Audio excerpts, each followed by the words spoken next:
Hi guys, James at RampantLionReviews again for you today with another beer review. For this one we are going to head over the water to Denmark once again, and we've got another very good Danish brewery to have a look at today. They come very highly rated both from the beer shops and from Rate Beer. So this is going to be my very first taste of one of the beers from Midtfyns Bryghus, who are on the island of Fyn, as you might guess by the name of the brewery of course, but this one is their barley wine ale, and this comes highly recommended from Rate Beer also. It's got a rating of 90, and the guys at the Barley wine shop in Copenagen really recommended this one and this brewery in fact, and so did Morten at Ølbutikken. So very much looking forward to trying this beer. As I said, my very first taste of one of their beers, and this is actually only the second review of a barley wine that I'm doing since I moved to Scandinavia, so should be a pretty damn good beer review. But anyway, as is usual with my beer reviews then, I'll tell you a little bit about the brewery. If you do want to get straight to the tasting, just fast forward. All the usual websites are in the video description below. That's the brewery website, the link to my other reviews that I'll do in the future from Midtfyns. There's also the links down there to Ølbutikken and to Barley wine, so do check those out too. And there's all my usual social media things, Facebook, Twitter and Untappd. Please support me on there. If you want to see more beer reviews, do subscribe to the channel. And to my Danish viewers, I apologise in advance for any mispronunciations of the Danish language. I'm still learning Swedish, so please bear with me on that, but don't hesitate to let me know some of the other Danish beers you'd like me to have a look at. I'm really quite excited to try some more Danish beers, so don't hesitate to get in touch. So anyway, to tell you about Midtfyns Bryghus. So Midtfyns are based in Årslev near Odense on the island of Fyn in Denmark. If you think of where Copenagen is, that's Sjælland, and if you go to the next island to the west, that is the island of Fyn. So the brewery was founded in an old butcher's in Brobevirk back in 2004, and initially the beers were brewed under license in Scotland, with the first beers going on sale in 2005 with very Scottish names. In fact, they were called Braveheart and Mullen Ale. But the company was then taken over by American Eddie Zwoida in 2006, and he still owns the brewery today, but under his guidance the brewery transformed quite significantly. They really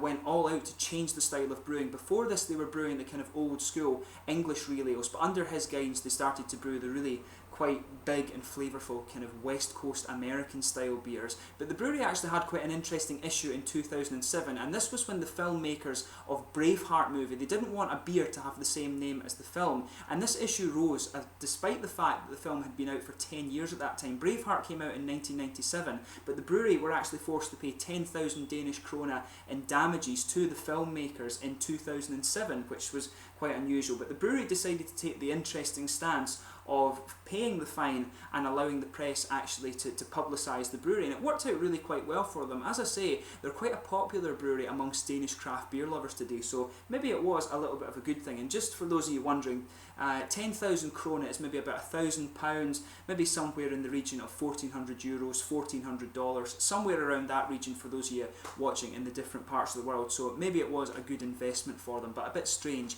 nonetheless. But despite these issues, the brewery released 8 new beers in their first 2 years under Eddie, and in the years following the brewery collaborated with quite a few other organisations. That included the Danish Arsenal Supporters Club, and they produced Gunner's Ale with them. They brewed with Bryghus de Molen as well after being together at a beer festival, and they also brewed with home brewer Erik Nielsen, who now actually owns Ølbutikken, and that's apparently a very good brewery too. But the beer that they produced with Erik is called Rufsnøf, and it's originally contained tobacco, but this had to be removed because of EU law, and so the beer was renamed Rough Snuff too. So quite an interesting point there. But as of 2013 they're now based in their current home in Årslev near Odense, and they have a brand new brew crit, and this was christened with their new beer Midtfyns Bryghus No. 1, and that's apparently a very nice American pale ale. And another thing that's very interesting about this brewery too, and I'll just show you on the label here, they've actually had a partnership with the Danish Blind Association since 2009, and all of the beers actually, not sure how well you can see it, but they actually have Danish Braille,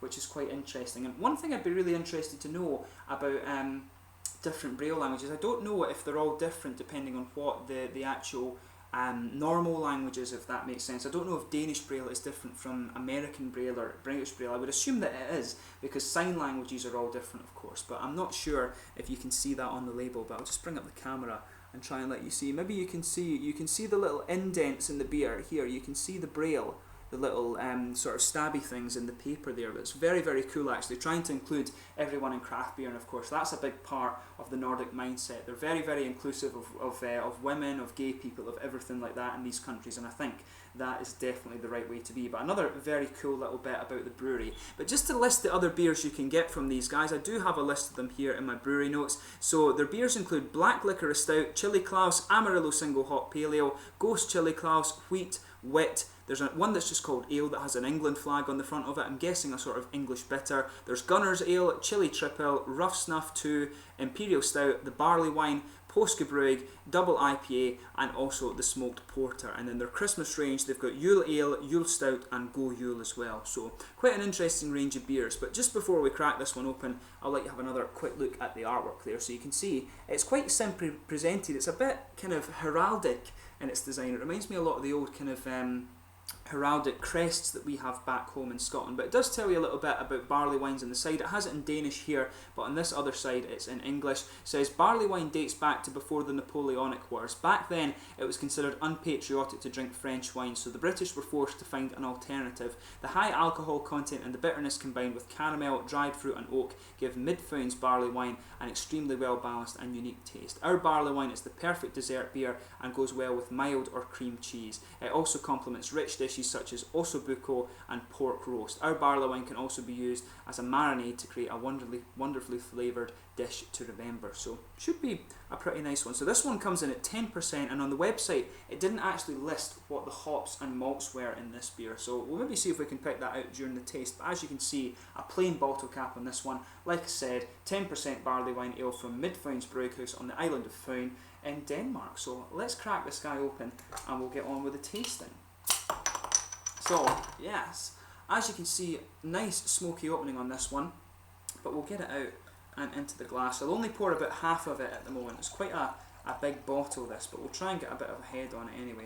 Sugar up the last little bit and just fire a bit of it in. But as you can see, it's poured kind of exactly how you would expect a barley wine to look. I've actually only left a little bit of it in the glass. I've poured the majority of the bottle there, but as you can see, it's poured a really nice kind of dark orangey amber colour, this one. It does have a bit of a red tint to it, and there's one or two little bits of sediment floating around in the glass there. There's a kind of quarter finger of a frothy white head, but that's going to fade away very quickly and just become a very thin foamy layer. Some big bubbles sticking towards the side of the glass, but quite a few little ones going up towards the bottom of the head. And if I put my fingers behind the beer, you can see that it is opaque in colour. There's not much light coming through there at all, but it looks a very, very nice beer, this actually. Quite impressed with this one. But yeah, just one or two little bits of sediment, but we'll give it a smell and see how we get on. There's not too pungent aroma coming off it without paying too much attention, so we'll have a closer look at it. So on first smell, it comes across as being quite bready just when you look at it when it's still, but if you sugar it up a little bit more, you start to get a bigger kind of sweet caramel character out of this one. I actually think it's got a bit of biscuity sort of cereal character coming out of it as well. But there's a nice sweet caramel, quite toasted, some treacle and molasses notes, but I think there's also a definite vanilla character coming out of this beer. And some woody and nutty. There's a definite woody and nutty character in this beer as well. But it is a little floral and aromatic, and there's really a big red kind of dark fruity ester coming out of this one. Some plums, but quite a bit of a sharper raisin character coming out of this one. There is that base of the sort of figs and candied fruits, but the sharper plums and raisins are really starting to come out in this one. But the thing that's interesting about this is the woody and vanilla character that's coming out of this beer. It doesn't smell like a barley wine I've tried before. The bready characteristic and the slightly biscuity element that mixes with that slightly toasted caramel character in there. The caramel isn't too dark, incidentally. It is quite a sweet, just a lightly toasted caramel, but it does smell quite nice. Very unusual aroma on this one in comparison with the others I've tried before. So as I always say, do give it a try before you give it a smell before you actually open it up and try this beer. But without further ado then, we're going to get stuck into this beer. So this is the barley wine from Midtfyns Bryghus in Årslev on the island of Fyn in Denmark. Skål!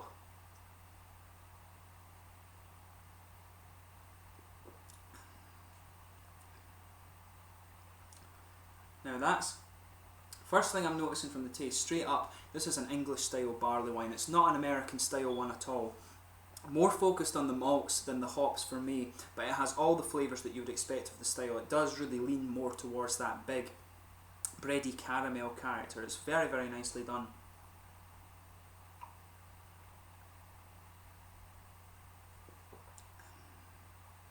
Yeah, this one is most definitely an English barley wine rather than an American one. The American ones are always very hoppy and very fruity. This one really does lean more towards the sort of big caramel and toasted malts there. That's what is most prominent in this beer. Very nicely done. The other barley wine I tried was actually from a brewery called Folkared Femton up in Vorberg in Sweden, and that was exactly the same. The English barley wine rather than the American one seems to be the more popular option when brewing this style in Scandinavia. Not quite sure why, but they do seem to do it quite well here actually. This is better than a lot of the English barley wines I've tried before.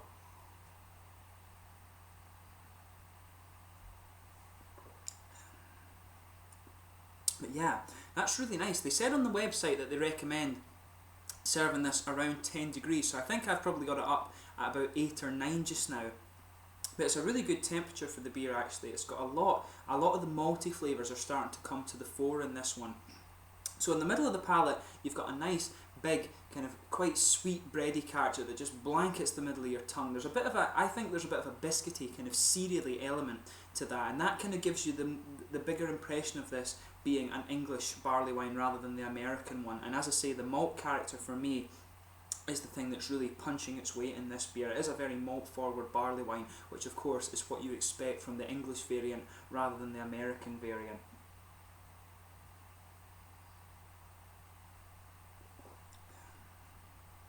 But yeah, as you move out from the middle of the palate in this one, that's where you're getting more of the hoppy characteristics. They're more mild than the American beer, like I say. In the back corners of the palate, you have just a little bit of a quite smooth, earthy character to the hop. You can feel a little bit of dryness in the very back corners of your palate, but as you move further forward, it does become a little bit floral. I'm picking up a bit of floral aromatic character on the very front corners of the palate, and it just smooths out to be a very smooth, kind of grassy hop character around the front curve of your tongue. It's really nice, but then as you go just behind that front curve of the tongue, that's where you're getting the kind of typical barley wine fruit characters in there. There's a lot of red fruity esters. You'll feel that little oily bubble just building and building in the flavour, and there's some nice kind of figgy and candied fruit flavours in there. I always say the candied fruit flavours remind me a bit of the kind of heart-shaped Haribo sweets that you get, but on top of that you've got some of the sharper red fruity esters coming out too, the likes of the plums and kind of raisin character. There is that in there, and that blends together really quite nice with the sort of floral and aromatic characters. I do want to say there's perhaps a little bit of a citrus in there too, but not too prominent. It's more about the red fruits, the fruity character in this beer.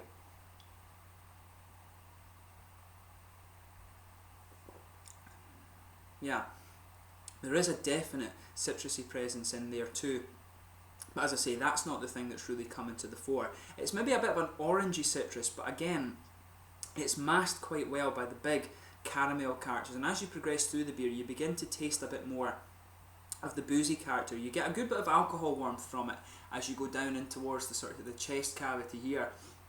You can feel that in this one, and at 10%, that is exactly what you would expect. But I mean, it's a very, very nice beer. You wouldn't expect anything less from a barley wine than to have a bit of alcohol warmth, but it works for it. The caramel flavours are quite nice, and they do become a little bit more dark as the flavour builds in this beer. They start off quite sweet in your first taste of this beer, but then they become a little bit more toasted and a little bit more dark. So just bear that in mind when you're trying this beer, and as I always say, sugar it around your palate and just let the whole palate adjust before you start dissecting the flavour of this beer. There's a lot going on in it, so it's particularly beneficial when you're looking at styles like this or the imperial stouts and things like that.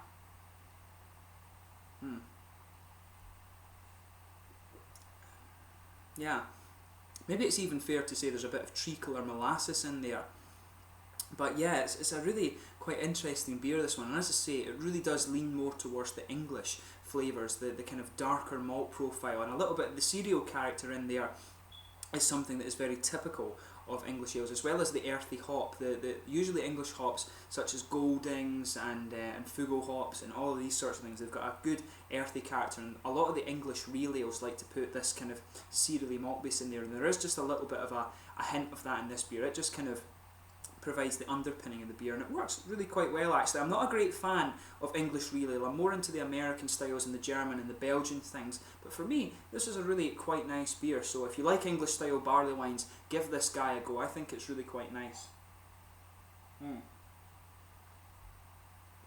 But yeah, a lot of flavour in this beer, so do take a minute just to dissect all the flavours in this. But in terms of the mouthfeel of this one, I would say quite full bodied. The carbonation is really quite smooth, and this is a very, very oily beer in fact, and that suits the darker caramel flavours and also helps bring out some of the juicy fruit character as well. But as I said, it's quite malt forward. It's a little bit dark actually, and there's a bit of dryness in the middle of the palate too. As I said, typical characteristics of the English barley wine ale that they've nailed it really. They've done the style very, very well, but it's quite juicy, and there is a little bit of hoppy character too. As you move into the aftertaste, there is a little bit of hoppy dryness around the front curve of the tongue, quite smooth and grassy, but there is an element of floral character, and in the back corners of the palate there is just a little bit of an underlying earthy dryness too as well. So overall, very, very nice beer. So like I say, if you enjoy your English barley wine styles, then this is one for you to try, and if you like really dark kind of cereally caramel beers, if you enjoy your English real ales, then this could be something a little bit different for you to try that you may like. But if you're wanting an American style barley wine, this one really isn't that. But if you're open-minded and you want to try something different, then I would recommend it. So yeah, I mean overall it's been a really good introduction to Midtfyns Bryghus over in Fyn in Denmark, so do give them a go. I really want to try one of their dark beers such as their Imperial Stout, or perhaps the double IPA would be a good one to go for, because that's more of an American style beer. So that would give you the two extremes of the brewery. But anyway, I hope you've enjoyed the beer review. As always, let me know your own thoughts on this one if you do happen to have tried it before. Let me know where you're trying this beer as well. Always interesting to know that. But this has been a really good one. If you enjoy your English barley wines, as I say, check out this brewery, and they are very highly rated, so probably you can pick a style of beer that you like and you won't be disappointed with it. So go and check out Midtfyns Bryghus, and like I say, check out Ølbutikken and Barley Wine in Copenagen as well. So anyway, please do check out all the links in the video description below. Until my next beer review, please like, subscribe, share, all the usual YouTube stuff. Go and check out the brewery, go and check out the beer shops I recommend,